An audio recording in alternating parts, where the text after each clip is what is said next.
ಕೇವಲ 3-4 ದಿನಗಳಲ್ಲಿ ಇನ್ಸ್ಟಾಗ್ರಾಮ್ನಲ್ಲಿ ಮಿಲಿಯನ್ ಗಟ್ಟಲೆ ಫಾಲೋವರ್ ಸಂಪಾದಿಸಿ ದೇಶದ ದೊಡ್ಡ ದೊಡ್ಡ ರಾಜಕೀಯ ಪಕ್ಷಗಳಿಗೆ ಟಕ್ಕರ್ ಕೊಟ್ಟ ಈ ಕಾಕ್ರೋಚ್ ಜನತಾ ಪಾರ್ಟಿ ಅಂದರೆ ಏನು?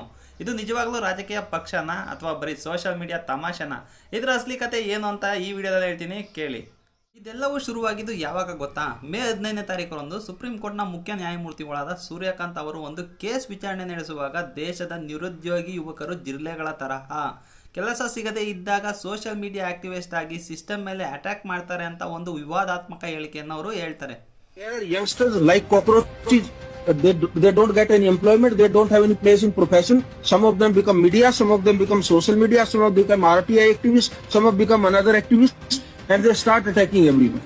ಯುವ ಜನತೆಯನ್ನು ಜಿರ್ಲೆ ಎಂದು ಕರೆದಾಗ ಇಂಟರ್ನೆಟ್ನಲ್ಲಿ ತೀವ್ರ ಆಕ್ರೋಶ ವ್ಯಕ್ತವಾಯಿತು. ಆದರೆ ಇವತ್ತಿನ ಜನ್ಸಿ ಯುವಕರು ಸುಮ್ಮನೆ ಕೂರಲಿಲ್ಲ. ಆ ಅವಮಾನವನ್ನೇ ಒಂದು ಅಸ್ತ್ರವನ್ನಾಗಿ ಮಾಡಿಕೊಂಡು ಮೇ 16ನೇ ತಾರೀಕು ಹುಟ್ಟು ಹಾಕಿದ್ದೆ ಈ ಕಾಕ್ರೋಚ್ ಜನತಾ ಪಾರ್ಟಿ. ಅಭಿಜಿತ್ ದೀಪ್ ಅನ್ನೋರು ಆರಂಭಿಸಿದ ಈ ಡಿಜಿಟಲ್ ಚಳವಳಿ ಇವತ್ತು ದೇಶದ ನಿರುದ್ಯೋಗಿ ಯುವಕರ ಧ್ವನಿಯಾಗಿದೆ. ನಾವು ಜಿಲ್ಲೆಗಳು, ನಾವು ಎಷ್ಟು ತುಳಿದ್ರೂ ನಾವು ಸಾಯಲ್ಲ, ಮತ್ತೆ ಎದ್ದು ಬರ್ತೀವಿ ಅನ್ನೋ ಇವರ ಸ್ಲೋಗನ್ ಅಂತೂ ಸಖತ್ತಾಗಿದೆ ಅಂತಲೇ ಹೇಳ್ಬೋದು.